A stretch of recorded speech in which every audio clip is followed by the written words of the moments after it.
By 1942, German soldiers on the Eastern Front were losing close-quarters fights they had been told they would win. Soviet troops carrying drum-fed PPSh-41 submachine guns could empty 71 rounds before a German rifleman finished aiming. In the broken houses of Stalingrad and the basements of Kharkov, the Gap decided who walked back to his lines and who did not. Military regulations were clear. The MP40 was issued to squad leaders, vehicle crews, and paratroopers. Riflemen carried bolt-action carabiner 98 Ka rifles. The submachine gun was meant as a specialist's tool, not a frontline standard. Picking up enemy weapons brought confiscation, formal reprimand, or a bullet from your own sentry in the dark. But regulations written in offices rarely survived the front lines. Men facing a Soviet assault did not care which factory built the gun.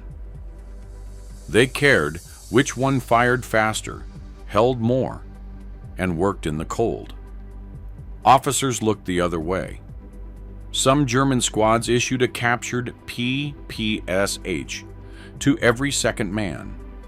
Others stripped drums from Soviet dead and traded them for cigarettes. A few units rebuilt their pouches to carry both calibers. The submachine gun war was won before most generals understood it had started. These are the 10 reasons the Soviets won the SMG war. Number 1. The gun Germany built for the wrong war. The Maschinenpistole 40 was designed in 1938 by Heinrich Vollmer at Ermawerke in Erfurt. It fired the 9 by 19 mm parabellum cartridge from a 32-round straight box magazine, folding metal stock, stamped sheet steel receiver, about 9 pounds loaded. German regulations were specific. The MP40 was issued to squad leaders, vehicle crews, engineers, and paratroopers. Riflemen carried the Kar 98K. Combat units were limited in how many MP40s they could draw from depot. Once in Russia, German riflemen wanted MP40s and could not get them. The Kar 98K was a hunting rifle in a street fight.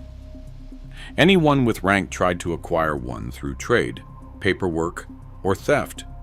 Some bartered captured Soviet pistols and watches for a working MP40. Others reported their own rifles damaged and requested replacements. A few squad leaders signed out 2 at a time. One for themselves, one for their best shooter. The MP40 had problems doctrine had not anticipated. The folding stock wobbled under hard use. The single-feed magazine jammed when dirty.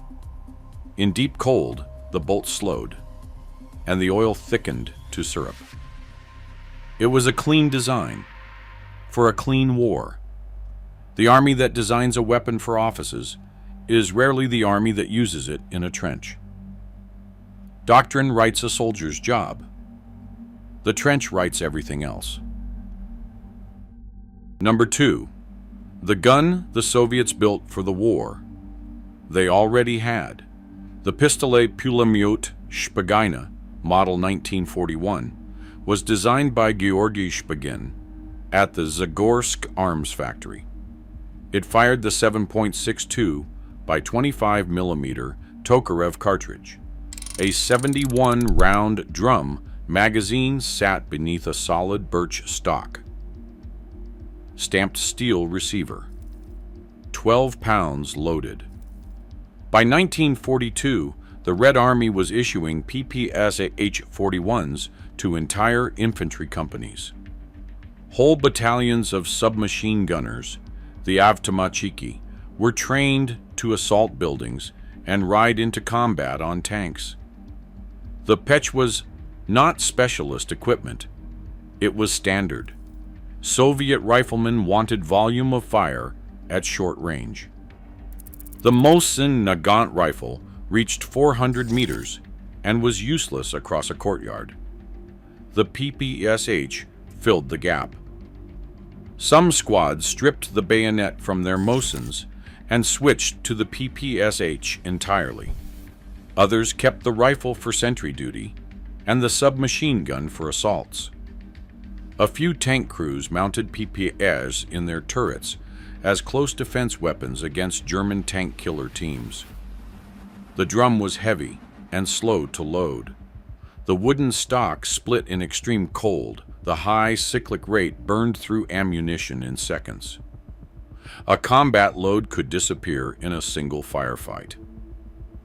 A weapon designed to be cheap is not always a cheap weapon. Sometimes it is the only one a country can build fast enough to matter. The Soviets did not need the best. They needed enough. Number 3. The 71-round drum. The PPSh-41 fed from a drum magazine loosely copied from the Finnish Suomi KP-31. 71 rounds. A flat steel disc the size of a dinner plate, riding under the receiver. The MP40 fed from a 32-round straight box. German doctrine assumed 32 rounds was enough. A submachine gun was for surprise, not for sustained fire. Riflemen handled volume.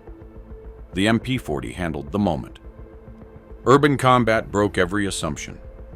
Engagements happened at 5 meters. They lasted 30 seconds. They demanded everything you had in the gun before the other man came around the corner. Some German troops taped 2 MP40 magazines together for faster reloads. Command discouraged it because the practice bent the magazine lips. Others carried 6 magazines instead of the standard 3. A few veterans of Stalingrad kept a captured PPSh drum in reserve for street fighting. Taping magazines caused feed failures. Extra ammunition added weight. And in the seconds a German spent reloading, a Soviet soldier with a drum could fire 40 more rounds at him. Doctrine assumes a fight will end before your ammunition does.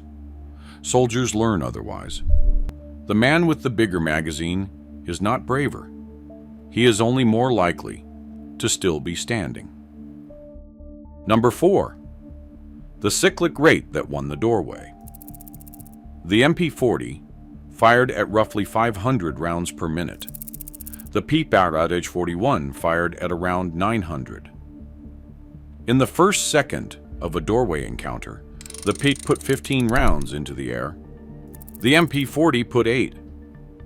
German engineers had deliberately slowed the MP40. They wanted controllable bursts. Trained soldiers, the argument went, would put more rounds on target with a slower gun. At close range, no one aimed. They pointed and pulled. The first burst across the doorway was the one that mattered. More bullets in the air meant more of them found a man. Some German squad leaders trained their men to fire MP40s in pairs, doubling the effective rate. Others issued captured PPShs to point men entering buildings. A few engineers reportedly filed down sears on MP40s to push the rate higher. It was an unauthorized and dangerous modification. A faster gun emptied faster. Soldiers ran dry mid-room. The PPSh's drum absorbed the high rate. The MP40's box magazine could not. Engineering trade-offs made in peacetime are tested in seconds. Controllability matters less than presence. The soldier who waits to aim dies aiming. Number 5, the cartridge that punched harder than its size. The MP40 fired 9 by 19 millimeter parabellum.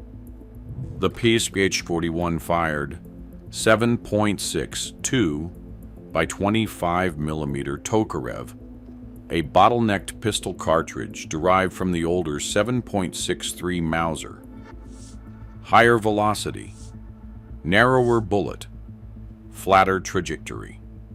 German doctrine standardized the 9mm across pistols and submachine guns. One cartridge, one supply chain. It was a logistics decision more than a ballistic one. The 9mm was good enough for personal defense at short range, which was all the MP40 was meant to do.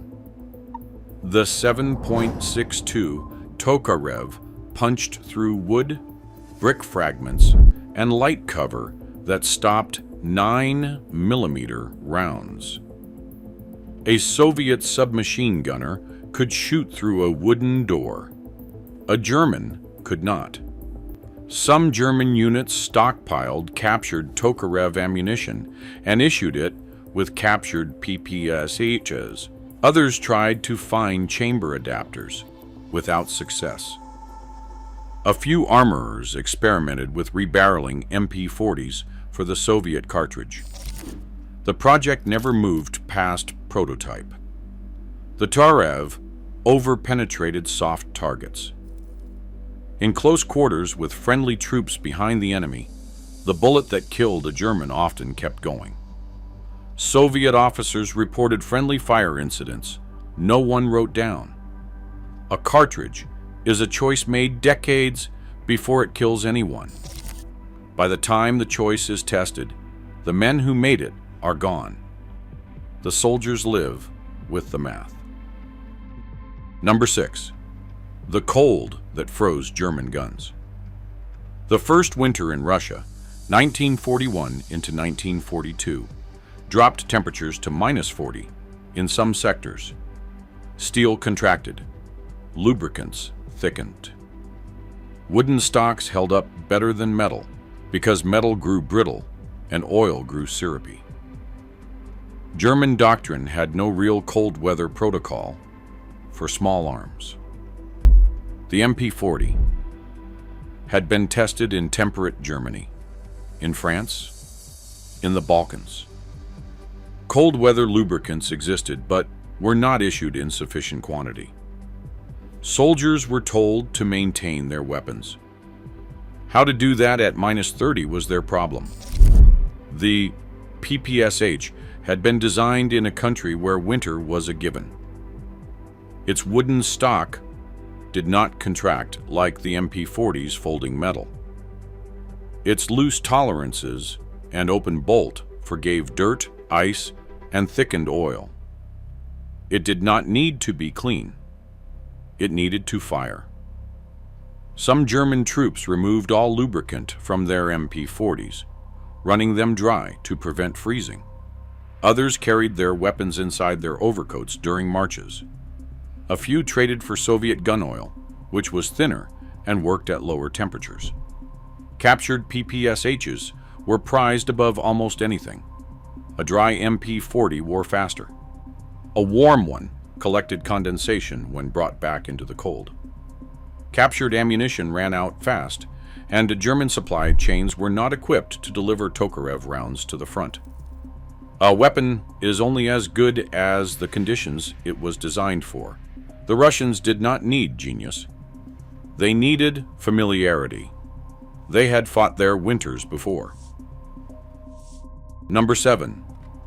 The factory war.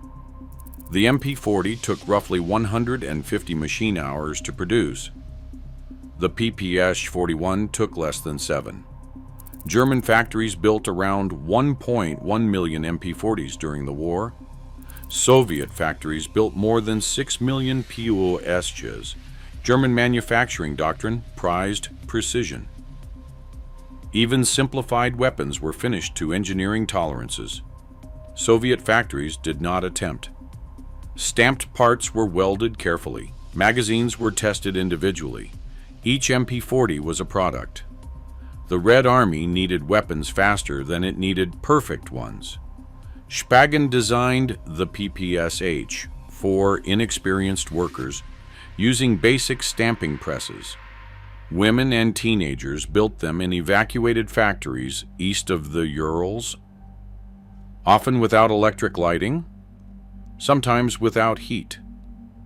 Some Soviet divisions were re-equipped with PPSHs in weeks. Others received drums and stocks from one factory and receivers from another, assembling weapons at the front. A few were built in Leningrad during the siege, with workers eating glue rations as they pressed steel. Quality varied. Some PPS fired out of battery. Drums were finicky and not interchangeable between weapons. Each drum had to be hand-fitted to its specific gun. Soldiers learned to mark drums with paint to keep them paired with the right receiver. A weapon does not have to be good. It has to exist. The army with 6 million imperfect guns beats the army with 1 million perfect ones if the war lasts long enough. In number 8, the doctrine that put guns in the right hands.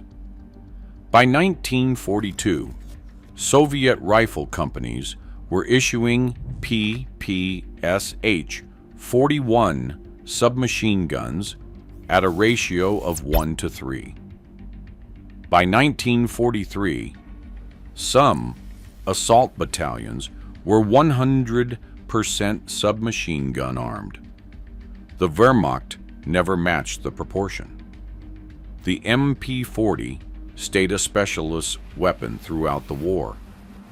The German rifle squad was built around the MG-34 or MG-42 machine gun.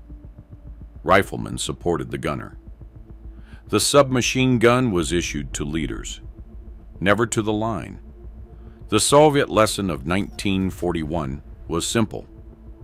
Volume of fire at short range in cities, woods, and trenches was what won close engagements. The PPSH was issued in numbers that made the doctrine real. Some Soviet rifle companies had 4 PPSH-41 submachine guns per squad by 1943. Others fielded mixed platoons, half PPSH and half Mosin, depending on terrain.